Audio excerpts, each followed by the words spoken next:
Hello students, my name is Pramod Sajwan and I'm your physics teacher. This is the very first day of our class और थोड़ा सा पहले मैं अपने इस सब्जेक्ट के बारे में, कैसे उसके पेपर्स होते हैं, क्या पैटर्न है, उसके बारे में पहले आपको इंट्रो देना चाहता हूँ। तो सब्जेक्ट जो हमारा सब्जेक्ट का नाम है, ऑफिशियल नाम है, वो है applied physics first. Applied physics first.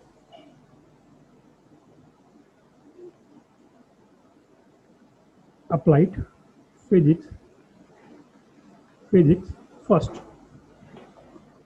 सबसे पहले जब हम कोई भी चीज़ स्टडी करते हैं तो स्टडी करने से पहले हमें सिलेबस का पता होना चाहिए कि हमें क्या पढ़ना है। तो सबसे पहले मैं सिलेबस के बारे में बात करूं आपसे। आपको अपने अप्लाइड फिजिक्स फर्स्ट का जो सिलेबस है वो कहाँ से मिलेगा? आप एक वेबसाइट लॉगिन करेंगे bteup.ac.in bteup.ac.in। यहाँ पर वेबसाइट लॉगिन करेंगे और इसके बाद आप इसके अंदर मेन्यू होगा, मेन्यू में आप जाएंगे सिलेबस में, सिलेबस पर आप जाएंगे। तो सिलेबस में आपको बहुत सारे कोर्सेज के बारे में डिटेल आपके पास आएगी। वहाँ पर आप किसी भी स्ट्रीम के स्टूडेंट हो सकते हैं, mechanical, civil, electrical, mechanical production, maintenance, किसी भी स्ट्रीम के आप स्टूडेंट हो सकते हैं। अगर आप सिविल स्ट्रीम के स्टूडेंट हैं, सिविल स्ट्रीम के स्टूडेंट अगर आप हैं, तो आपका जो कोर्स कोड है वो है 322 नंबर सिलेबस पर क्लिक करेंगे तो आपका सिविल का पूरा सिलेबस सेमेस्टर वाइज आपका उसमें ओपन होगा। एक और बात बताना चाह रहा हूँ, सिलेबस जब आप क्लिक करेंगे तो सिलेबस में आपके पास बहुत सारे सिलेबस खुल के आएंगे। आपको जो सिलेबस डाउनलोड करना है वो डाउनलोड करना है 2019-20, तो सबसे ऊपर मेंशन होगा 2019-20 वाला सिलेबस आपको डाउनलोड करना है। सिविल वाले बच्चे 322 नंबर और इलेक्ट्रिकल वाले बच्चे जो इलेक्ट्रिकल स्ट्रीम से जो स्टडी कर रहे हैं वो 328 उनका जो ब्रांच कोड है वो ये वाला सिलेबस डाउनलोड करेंगे। और जो बच्चा मैकेनिकल का है, चाहे वो मैकेनिकल प्रोडक्शन है या मेंटेनेंस है, तो 343 उनका कोर्स का कोड है, 343, और मैकेनिकल मेंटेनेंस का 345। ये इनके कोर्स कोड हैं। ये वाले सिलेबस आप लोग डाउनलोड करेंगे और इसके अंदर आपको फर्स्ट सेमेस्टर में आप क्या क्या स्टडी करेंगे वो सारे सब्जेक्ट डिटेल में मेंशन है। सब्जेक्ट के ऊपर आते हैं हम लोग। अप्लाइड फिजिक्स जो सब्जेक्ट है इसको हटा देता हूं मैं।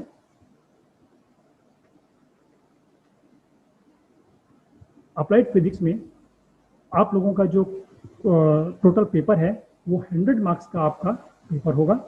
100 मार्क्स का पेपर होगा। इसके लिए आपको फाइट करना है, जो कि अलग अलग तरीके से उसको हमने अलग अलग तरीके से उसको बंटा हुआ है। ठीक, आपका जो थ्योरी एग्जाम होगा जो कि राइटिंग में होता है, थ्योरी एग्जाम आपका 50 मार्क्स का थ्योरी एग्जाम होगा जो कि बीटीयूपी जो आपका एग्जाम लेगी और आपका जो सेंटर है वो अलॉट होगा आपको, आप पेपर देंगे, वो सब चीज़ें आपको जैसे आप एग्जाम देते हैं ये 50 मार्क्स का होगा। इसके अलावा जो आपका प्रैक्टिकल एग्जाम है, जो एक्सटर्नल आएगा, जो बीटीयूपी से कोई एग्जामिनर आएगा प्रैक्टिकल एग्जाम, वो आपका 20 मार्क्स का होगा। ठीक, तो 70 मार्क्स। और इसके अलावा आप कॉलेज के अंदर रह के आपने प्रैक्टिकल में कैसा आपने परफॉर्म किया, आप लोगों ने क्लास में कैसा परफॉर्म किया, आपका डिसिप्लिन, आपकी अटेंडेंस, ये सारे कुछ मिला के आपके 30 मार्क्स ये इंटरनल असेसमेंट के होते हैं जो हम लोग कॉलेज आपको देता है, यानी आपका सब्जेक्ट टीचर आपको देगा। तो ये आपका टोटल 30 मार्क्स का होगा। और जो आपका टोटल पेपर हो गया 30 + 20 + 30, ये आपका 100 मार्क्स का पेपर आपका फिजिक्स, अप्लाइड फिजिक्स का हो गया।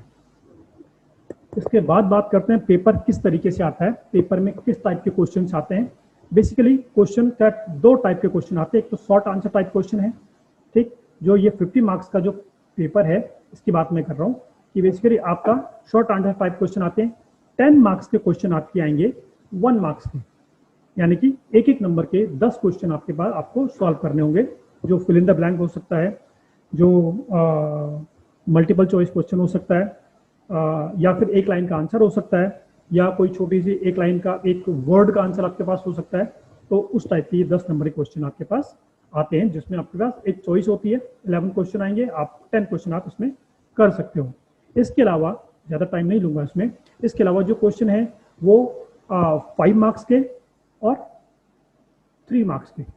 ये क्वेश्चन होते हैं। 5 मार्क्स का आपका बड़ा क्वेश्चन होता है जिसमें आपको सारी डिटेल में लिखना होता है सारा कुछ चीज़ें, और 3 मार्क्स का क्वेश्चन जो आपको लिखना तो होता है बट उतना डिटेल में नहीं लिखना होता है। तो इस तरीके से आपका 50 मार्क्स का जो क्वेश्चन पेपर है ये आता है और आपको इसको सॉल्व करना होता है।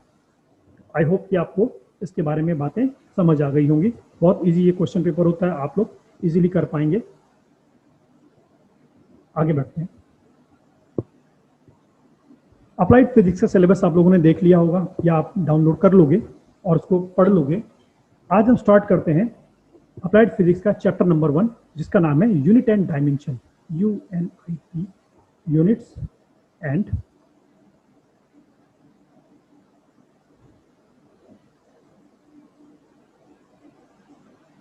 डायमेंशंस। हिंदी में इसे कहते हैं इकाई और विमा। इकाई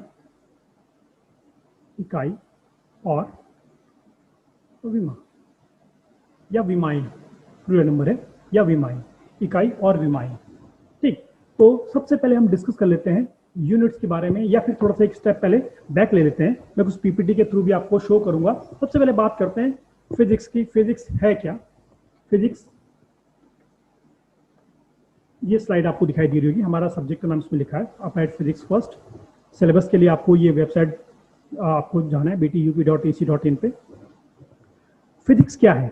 physics is a branch of science which deals with nature and natural phenomenas. ठीक, जो फिजिक्स क्या है कि नेचर में जो भी घटनाएं होती हैं, जो भी फिनोमिनाज हैं, उन सब का अगर हम सिस्टमेटिक नॉलेज, लॉजिकल नॉलेज, उसके पीछे क्या कारण है, वो नॉलेज को अगर हम सिस्टमेटिक तरीके से रखते हैं तो वो फिजिक्स है। एक गलत फहमी है कि जो नियम आ गया फिजिक्स में वो फॉरएवर चलता है। नेचर ने अगर चेंज किया तो हमें अपना रूल चेंज करना पड़ेगा।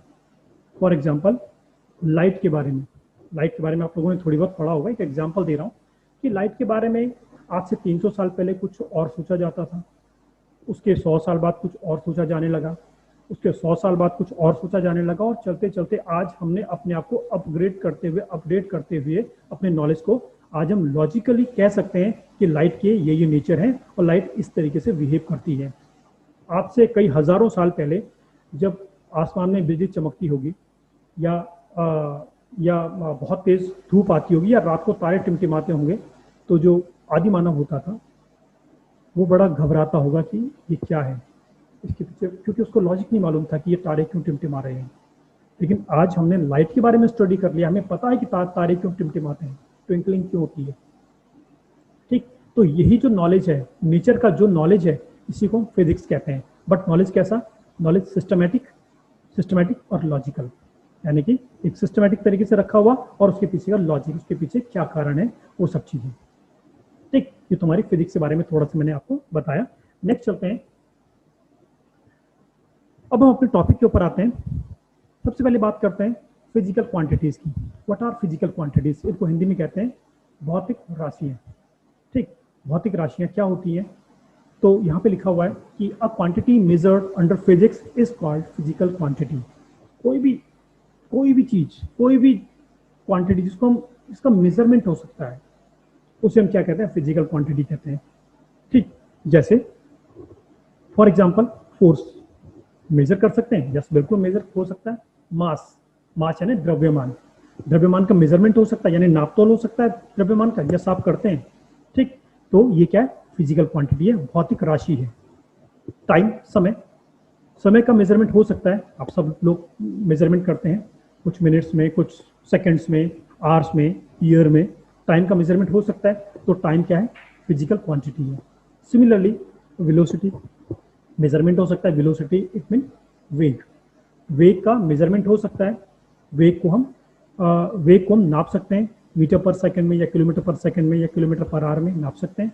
तो ये क्या हमारे पास, इसको हम फिजिकल क्वांटिटी कहेंगे। आई होप की बात आपको समझ में आ गई होगी कि हमारे नेचर में जितनी भी ऐसी क्वांटिटीज हैं जिनका मेजरमेंट हो सकता है, ठीक, तो वो सारी की सारी क्वांटिटीज को हम कहेंगे फिजिकल क्वांटिटीज। ठीक, a quantity measured under physics is called physical quantity. ऐसी सारी राशियां जिनको हम भौतिकी के अंतर्गत नाप तौल सकते हैं, उन्हें हम क्या कहते हैं? फिजिकल क्वांटिटीज कहते हैं, भौतिक राशियां कहते हैं। और एग्जाम्पल इसमें लिखे हुए मेंशन आपके पास, एक्सेलरेशन तक में आ गया था, एक्सेलरेशन, फोर्स, टॉर्क, ठीक है, टॉर्क, ये सारी की सारी इसके एग्जाम्पल्स हैं। इलेक्ट्रिक करंट मेजरमेंट हो सकता है, आप डिवाइस लगाते हैं, इलेक्ट्रिक करंट को मेजर करते हैं, ठीक, वर्क, कितना वर्क आपने किया, मेजरमेंट कर सकते हैं। तो ये भी क्या है, फिजिकल क्वांटिटीज है। एक नंबर में ये भी पूछा जा सकता है कि आप 4 फिजिकल क्वांटिटीज के नाम लिखिए, या what do you mean by physical quantities, ठीक, ये एक नंबर के क्वेश्चन आ सकते हैं, बिल्कुल इतने आसान क्वेश्चन आते हैं। आई होप ये आपको समझ में आया होगा। तो जल्दी से आगे चलते हैं। अब इन जो फिजिकल क्वांटिटीज हैं, इनको मेजरमेंट करने के लिए हमें कुछ ना कुछ सिस्टम की जरूरत पड़ेगी, कुछ ना कुछ ऐसी चीजें होनी चाहिए जिससे हम इन फिजिकल क्वांटिटीज को मेजर कर पाएंगे। तो हम लोगों ने क्या ढूंढ निकाले, यूनिट्स ढूंढ निकाले। हम लोगों ने यूनिट्स के बारे में पढ़ना शुरू किया, हमने यूनिट्स को इजाद किया, ठीक। यूनिट्स क्या होती हैं, unit of a physical quantity is it's standard. जो यूनिट्स हैं वो क्या है, स्टैंडर्ड हैं। वो स्टैंडर्ड कौन फिक्स करता है, उसके लिए पूरी एक संस्था होती है जो स्टैंडर्ड फिक्स करता है, उसके बारे में नहीं जाते हैं हम, सीधे सीधे बात करते हैं कि स्टैंडर्ड है क्या। जैसे आप लोगों ने, अगर मैं ये कहूँ कि भैया मास कितना है, किसी बॉडी का मास कितना है, आपने कहा कि 60 kg मास है, इट मीन एक स्टैंडर्ड फिक्स था जिसमें हमने क्या काम किया कि वो जो फिक्स स्टैंडर्ड है उसके कितने गुने हैं हमारा मास, तो 60 टाइम्स है, ठीक। तो कुल मिला के कुछ मैं आपको, हमने क्या किया, एक स्टैंडर्ड फिक्स है, ठीक। लेट अस सपोज 1 kg का एक स्टैंडर्ड फिक्स है कि 1 kg मास इतना होगा। ये हमने कहीं पर भी जो स्टैंडर्ड इसकी संस्था है, ऑर्गेनाइजेशन है, वहां पर हमने स्टैंडर्ड फिक्स करके रखा हुआ है कि ये आपका 1 kg है। और अगर मैं कहता हूं कि मास 60 kg है, इट मीन ये जो स्टैंडर्ड है, क्वांटिटी कितनी है, क्वांटिटी है जो स्टैंडर्ड है उस स्टैंडर्ड का कितना गुना है। स्टैंडर्ड कितना है, लेट अस सपोज ये है न्यूमेरिक वैल्यू हमारी, और ये हमारा उसका है यूनिट, ऐसे हम इसको लिखते हैं, ठीक। कितना गुना है, माना किसी कोई कह रहा है कि 60 kg है, तो यहाँ पे न्यूमेरिक वैल्यू कितनी हो गई, 60, और वो जो स्टैंडर्ड था उसके कितने टाइम्स है, यहाँ पे हम यूनिट लिखेंगे, हमने क्या लिखा था, kg, ठीक। तो इन दोनों को ही मिलके एक सिग्निफिकेंट डेटा तैयार होता है। अगर मैं केवल बोलूं कि मास कितना है 60, तो कोई मीनिंग नहीं है, या ये कहूं कि मास कितना है kg, तो कोई मीनिंग नहीं है। हमें ये न्यूमेरिक वैल्यू और न्यूमेरिक वैल्यू के साथ में इसका यूनिट मेंशन करना जरूरी है, और ये यूनिट क्या है, जो स्टैंडर्ड है हमारे, उस स्टैंडर्ड जो हमने मेजर किया उसका मल्टीपल है, ठीक। तो आई होप कि आपको समझ में आया हो। आगे चलते हैं। यहाँ लिखा हुआ कि it means that if your weight is 60 kg, it mean your weight is 60 times of standard unit of weight. जो वेट का स्टैंडर्ड यूनिट है उसका कितना टाइम है, 60 टाइम्स है। चलिए आगे चलते हैं। यहाँ पर स्टडी के लिए हम लोगों ने डिफरेंट टाइप के यूनिट सिस्टम हम लोगों को पढ़ने होंगे, ठीक। तो बहुत सारे यूनिट सिस्टम हम लोग यूज करते हैं। यहाँ पर हम लोग 3 टाइप के यूनिट सिस्टम में आपको बताऊंगा, और इस सिलेबस में, इस पूरी बुक में आप सिर्फ 2 टाइप के यूनिट सिस्टम को आप फॉलो करेंगे। 3 टाइप के यूनिट सिस्टम कौन कौन से यहाँ पे मैं आपको बताऊं। पहले आपके पास है MKS सिस्टम, जो कि आप लोग आपके सिस्टम पे दिखाई दे रहा होगा, MKS सिस्टम। उसके बाद लिखा है मैंने CGS सिस्टम, और उसके बाद लिखा है FPS सिस्टम। ये 3 टाइप के सिस्टम है जो अमूमन फॉलो होते हैं, ठीक। अगर हमें लेंथ मेजरमेंट करना है MKS सिस्टम में, तो हम मीटर को यूज करेंगे, ये लेंथ का यूनिट होता है इन MKS सिस्टम, ठीक। अगर MKS सिस्टम में मास को हमें मेजरमेंट करना है, तो उसके लिए हमें किलोग्राम यूज करना पड़ेगा, किलोग्राम को हम यूज करेंगे। सिमिलरली अगर MKS सिस्टम में टाइम को यूज करना है, यानी टाइम का मेजरमेंट करना है, तो टाइम को हम सेकंड में मेजरमेंट हम लोग करेंगे। बिल्कुल इसी तरीके से अगर CGS सिस्टम में अगर हमें मेजरमेंट करना है, तो लेंथ को सेंटीमीटर में हम मेजरमेंट करेंगे, मास को ग्राम में मेजरमेंट करेंगे, और टाइम को सेकंड में मेजरमेंट हम करेंगे। एक और सिस्टम है जिसके बारे में हम लोग थोड़ा सा फैमिलियर तो हैं, बट हम लोग यूज नहीं करते हैं, FPS सिस्टम इसको बोलते हैं, foot pond and second, foot pond second system. ये यूरोप में यूज होता है। आप लोगों ने जो बर्थडे में केक खाए होंगे, आप कहते होंगे 2 पाउंड का चाहिए या 3 पाउंड का केक हमें चाहिए, बहुत बड़ा केक चाहिए, 10 पाउंड का केक चाहिए, ठीक। तो ये FPS सिस्टम में ही इन सबका मेजरमेंट होता है। देखिए FPS सिस्टम में अगर हम हैं, तो लेंथ का मेजरमेंट हम करेंगे फुट में, फुट यानी फीट में, ठीक है। इसको जो हम शॉर्ट में लिखते हैं, ये FT से हम इसको डेनोट करते हैं। मास को हम पाउंड में करते हैं, ठीक। और जो टाइम का मेजरमेंट हम करेंगे वो सेकंड में करेंगे। एक बात आपको कॉमन दिखाई दे रही होगी तीनों ही सिस्टम में कि हम टाइम का मेजरमेंट सेकंड में ही कर रहे हैं, चाहे वो एमकेएस सिस्टम हो, सीजीएस सिस्टम हो या एफपीएस सिस्टम हो, टाइम ऑलवेज सेकंड में ही है। ठीक, इस पूरी सिलेबस में यानी अप्लाइड फिजिक्स 1, 2 दोनों ही में हम लोग एमकेएस सिस्टम को फॉलो करेंगे। ये इंस्ट्रक्शन है, ये बुक में भी इंस्ट्रक्शन दिए हुए हैं, एमकेएस सिस्टम को फॉलो करेंगे। और बहुत ज़्यादा अगर हम बाहर जा रहे हैं तो हम सीजीएस सिस्टम को फॉलो करेंगे, हम कहीं पर भी एफपीएस सिस्टम को फॉलो नहीं करेंगे। ठीक, सिस्टम का मीनिंग आपको समझ में आ गया होगा। एक बार फिर से बता दूं, एमकेएस सिस्टम में अगर लेंथ को मेजरमेंट करना है तो मीटर में, अगर मास को मेजरमेंट करना है तो किलोग्राम में, और टाइम को मेजरमेंट करना है तो सेकंड में। देखो M for metre, S for kilogram, और sorry M for metre, K for kilogram और S for second. Similarly CGS system में अगर हम हैं तो लेंथ को सेंटीमीटर में, मास को ग्राम में और टाइम को सेकंड में। और एफपीएस सिस्टम हम इस थ्रू आउट सिलेबस में यूज नहीं करेंगे। थोड़ा सा इसके बारे में और आपको मैं न्यूमेरिकल में हम इनको कैसे यूज करना है इसके बारे में बात कर लेते हैं। आप लोगों ने 10th क्लास में मैथमेटिक्स में क्वेश्चंस पढ़े होंगे कुछ वेलोसिटी से रिलेटेड, है ना। तो मैं एक क्वेश्चन का आपको एग्जांपल देता हूँ छोटा सा। ठीक, लेट अस सपोज हमारे पास एक क्वेश्चन है कि एक प्लेटफॉर्म है, रेलवे का प्लेटफॉर्म है जिसकी लेंथ हमारे पास है 100 मीटर। 100 मीटर ये गिवन है हमारे पास कि इसकी जो लेंथ है वो 100 मीटर है। इसकी जो लेंथ है प्लेटफॉर्म की वो 100 मीटर है। और एक ट्रेन है जिसकी लेंथ, ये तो प्लेटफॉर्म की लेंथ है, एक ट्रेन है जिसकी लेंथ है let us suppose 200 metre. 200 metre इस ट्रेन की लेंथ है। ठीक, और उस ट्रेन की जो वेलोसिटी है, जो स्पीड है, वो late us suppose 40 kilometre per hour है। 40 किलोमीटर पर आवर इसकी स्पीड है। ठीक, तो आपके पास क्वेश्चन आता है कि बताइए कि ये जो ट्रेन है इस प्लेटफॉर्म को, इस 100 मीटर प्लेटफॉर्म को कितनी देर में पार कर लेगी। अब मेरा मोटिव मैथमेटिक्स पढ़ाना नहीं है यहाँ पर, मैं आपको ये समझाना चाह रहा हूँ। देखिए जो लेंथ है यानी L1 जो प्लेटफॉर्म की लेंथ है वो मेजरमेंट हमने किया किसमें, मीटर में। ठीक, जो हमने ट्रेन का जो लेंथ है वो मेजरमेंट किया किसमें, हमने मीटर में। लेकिन जो ट्रेन का वेलोसिटी है वो तो डिफरेंट यूनिट सिस्टम में है, वो तो आपका किलोमीटर पर आवर में है। ठीक, तो हमें इस न्यूमेरिकल को सॉल्व करने से पहले इन सारी जो वैल्यूज हैं, जितने भी हमारे पास यूनिट्स हैं, उनको एक ही सिस्टम में लेके आना पड़ेगा। या तो हम इसे सीजीएस सिस्टम में ले आएं या हम इसे एमकेएस सिस्टम में हम इसको कन्वर्ट कर दें, उसके बाद ही हम कोई न्यूमेरिकल सॉल्व करेंगे। अगर हमने ऐसा नहीं किया तो आपका जो आंसर है उसका ट्रिक सही होते हुए भी वो जो आंसर है वो सही नहीं होगा और फिजिक्स के लिहाज से इसको गलत माना जाएगा। बिकॉज फिजिक्स का जो बेस है वो यूनिट्स है। ठीक है, तो यूनिट अगर आपने गलत लिख दी है तो इट मीन या आपने प्रॉपर यूनिट को कन्वर्ट नहीं किया एक सिस्टम में, तो आपका जो आंसर है वो 100% गलत होगा और अकॉर्डिंग फिजिक्स का टीचर इसको 0 देगा। इस क्वेश्चन में आपको 0 देगा। ठीक, तो यहाँ पे क्या काम करना है, इस किलोमीटर पर आवर को अगर हमें एमके सिस्टम में रखना है तो इसको मीटर पर सेकंड में हम इसे कन्वर्ट करना पड़ेगा। देखिए अकॉर्डिंग टू एमके सिस्टम अगर हमने लेंथ, अगर हमारे पास लेंथ है तो हमें उसे मीटर में हमें कन्वर्ट करना पड़ेगा और यहाँ पे क्या किलोमीटर में दिया हुआ है। सेकंड, देखो अगर हमें टाइम मेजरमेंट करना है एमके सिस्टम के अकॉर्डिंग तो हमें सेकंड में हमारे पास डेटा होना चाहिए, बट हमारे पास जो डेटा है वो किस में है, आर में है।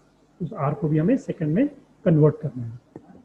आई होप कि ये बात आपको समझ में आई होगी कि ये जो सिस्टम है सीजीएस सिस्टम और एमके सिस्टम, इसको हमें क्यों यूज करना है। ठीक है, तो जो भी हमारा डेटा हो एक बार फिर से समझाता हूँ। कोई भी डेटा हमारे पास हो या तो कंप्लीटली वो सीजीएस सिस्टम में हो या वो कंप्लीटली एमकेएस सिस्टम में हो।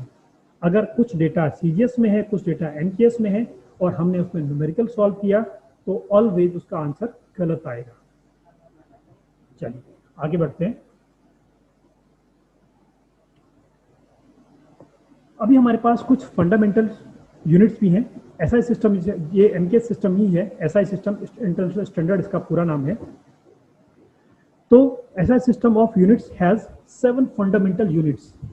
उसको मूल मात्रक भी कहते हैं हिंदी में, ठीक है। कि हमारे पास 7 मूल मात्रक होते हैं फिजिक्स में, ऐसा सिस्टम में, ठीक। जिसमें क्या होता है, लेंथ होती है, मास होता है, टाइम होता है, इलेक्ट्रिक करंट होता है यानी विद्युत धारा, ठीक है, टेम्परेचर यानी कि तापमान, अमाउंट ऑफ सब्सटेंस किसी सब्सटेंस का अमाउंट, और ल्यूमिनस इंटेंसिटी ऑफ लाइट को ज्योति तीव्रता भी कहते हैं, ठीक है। ये 7 आपके पास फंडामेंटल यूनिट्स होती हैं, और इसके अलावा आपके पास डिराइव्ड यूनिट्स भी होती हैं। आपके पास जो इन फंडामेंटल जो यूनिट्स हैं, इनसे मिलकर जो यूनिट बनती है उसे हम कहते हैं derived units. For example, example के लिए हम बात करें, एग्जांपल लें कि हमारे पास, मैंने कहा लेंथ, लेंथ के लिए हमारे पास फंडामेंटल जो यूनिट थी वो थी मीटर, ठीक है। और अगर हमारे पास कोई एरिया है, इसमें लेंथ भी है, विड्थ भी है, लंबाई भी है, चौड़ाई भी है, ये इसकी एल है, ये इसकी बी है, लेंथ एंड विड्थ दोनों ही है। अगर से एरिया फाइंड आउट करना है तो हमें क्या करना पड़ेगा, हमें एरिया के लिए, एरिया फाइंड आउट करने के लिए हमें मीटर यानी length into width, metre into metre, 2 बार उसको मल्टीप्लाई करना पड़ेगा, तो हमारे पास क्या आएगा, यूनिट आएगा मीटर स्क्वायर। देखिए metre square in metre metre से मिलके बनी हुई है। ये तो थी हमारी फंडामेंटल यूनिट, ये भी फंडामेंटल यूनिट थी, हिंदी में कहेंगे ये भी मूल मात्रक है, ये भी मूल मात्रक है, और इनसे मिलकर जो यूनिट बनी उसे कहेंगे हम व्युत्पन्न मात्रक या डेराइव्ड यूनिट, ठीक। आई होप ये आपने पहले पढ़ा हुआ है, इसलिए मैं इसमें बहुत ज़्यादा टाइम नहीं दूंगा। नेक्स्ट अपने थोड़ा सा एक एग्जाम्पल और ले लेते हैं, कुछ बच्चों को समझ में नहीं आया होगा। लेट अस सपोज हमारे पास है वेलोसिटी।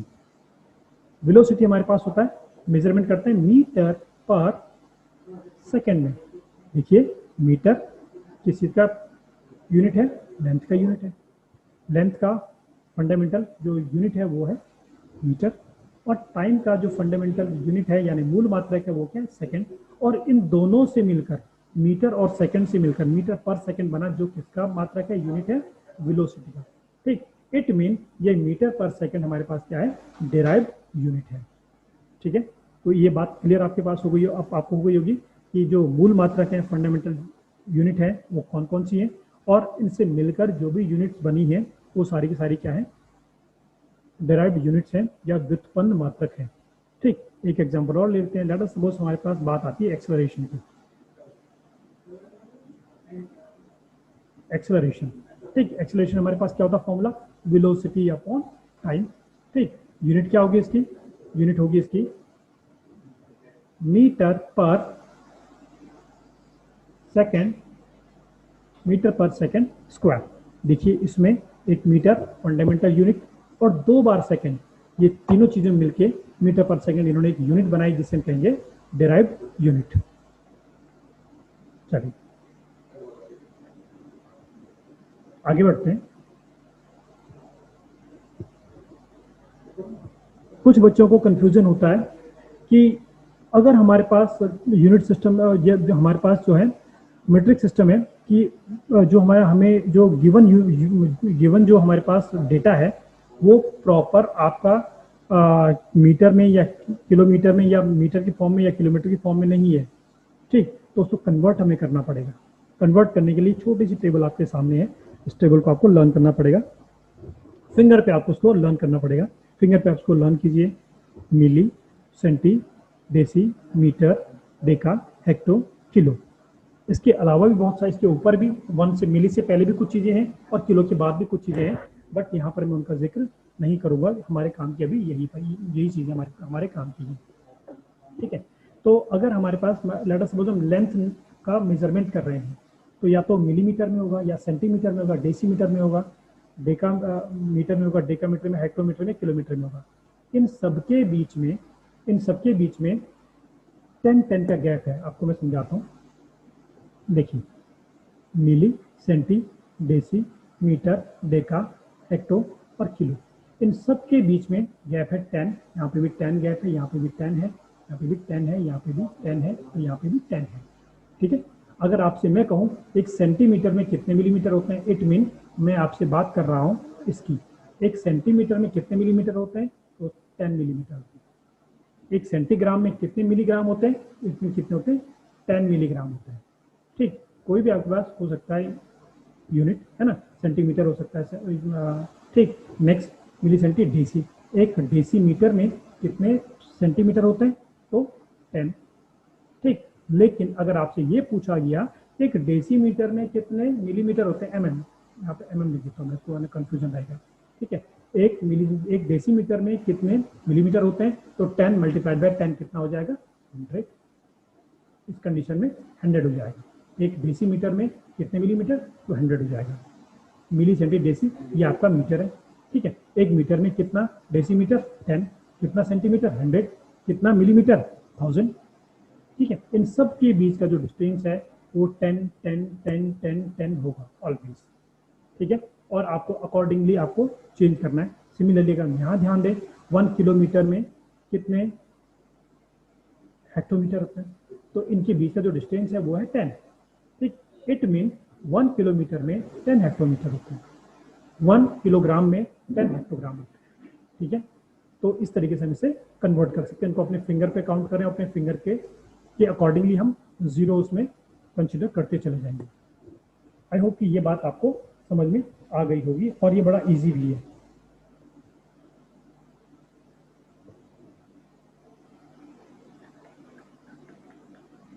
चलिए अब हम आगे चलते हैं। अब आते हैं हम अपने जो इम्पोर्टेंट जो टॉपिक हमारे पास है, ठीक है, वो जो सबसे इम्पोर्टेंट टॉपिक हमारे पास है वो है डायमेंशंस।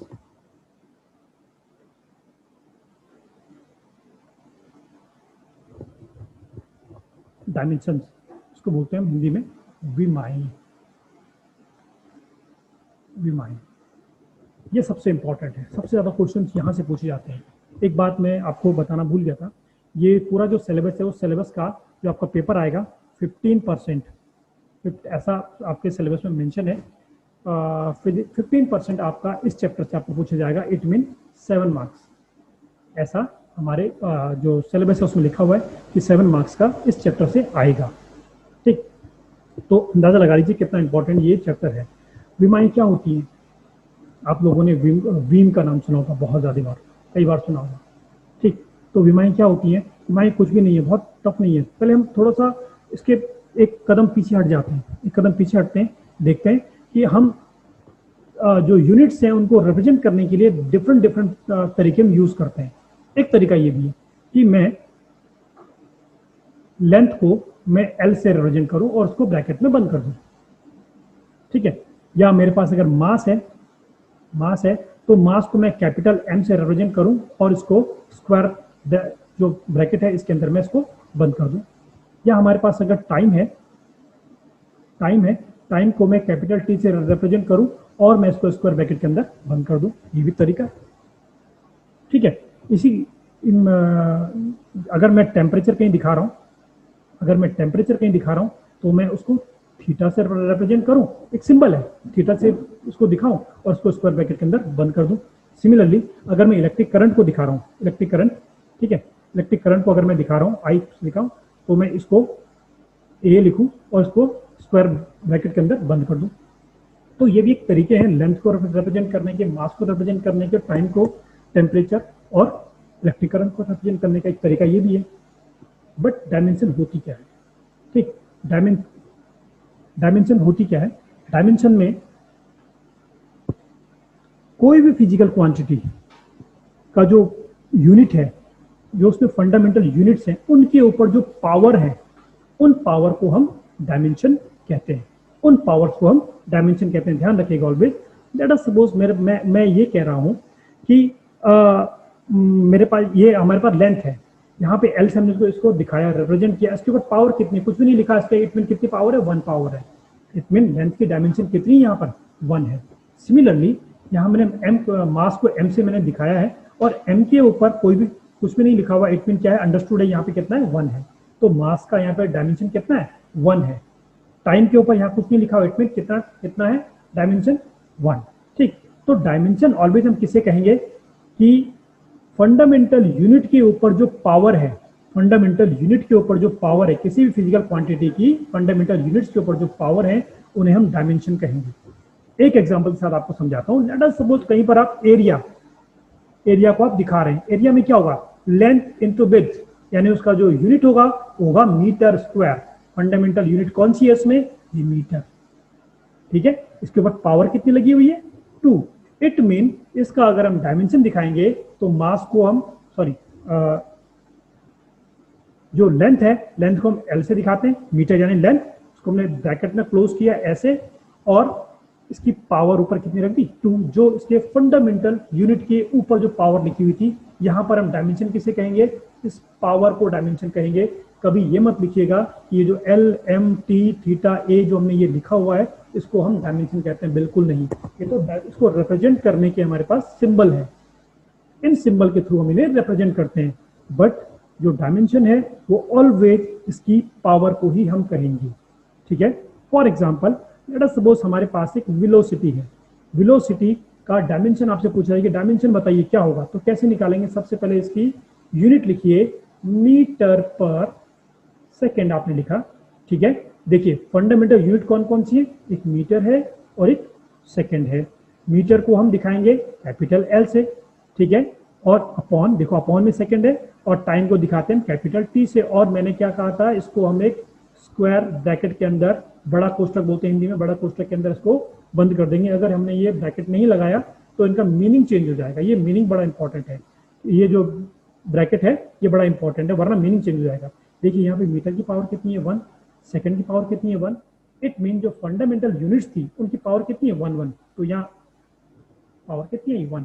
तो इट मीन जो हमारा वेलोसिटी है उसमें जो हमारा यूनिट, जो हमारा डायमेंशन है वो होगा L T to the power -1। ये आप लोगों ने मैथ में पढ़ा होगा कि अपॉन में अगर कोई चीज होती है, अगर ऊपर आती है तो पावर -1 हो जाती है। अगर यहाँ पावर -2, अगर यहाँ पे 2 पावर होती तो ऊपर आगे -2 हो जाती। तो यहाँ पर डायमेंशन कितनी हुई, 1 -1। तो इसका जो सार है, इसका जो कंक्लूजन है वो क्या आया कि भैया आपसे ये भी पूछा जा सकता है कि डायमेंशनल फॉर्मूला क्या होता है। किसी भी फिजिकल क्वांटिटी को अगर हम L to the power A, M to the power B और T to the power C की फॉर्म में अगर हम इसको रिप्रेजेंट करते हैं, ठीक है, तो इसका ये डायमेंशनल फॉर्मूला होता है, जहां पर A, B और C क्या है, पावर्स हैं, जिनकी वैल्यू 1 2 3 4 या 1/2 1/4 कुछ भी हो सकता है, ठीक है। तो ये हमारे पास डायमेंशन का बेसिक था। नेक्स्ट लेक्चर में हम लोग कंटिन्यू करेंगे इससे आगे।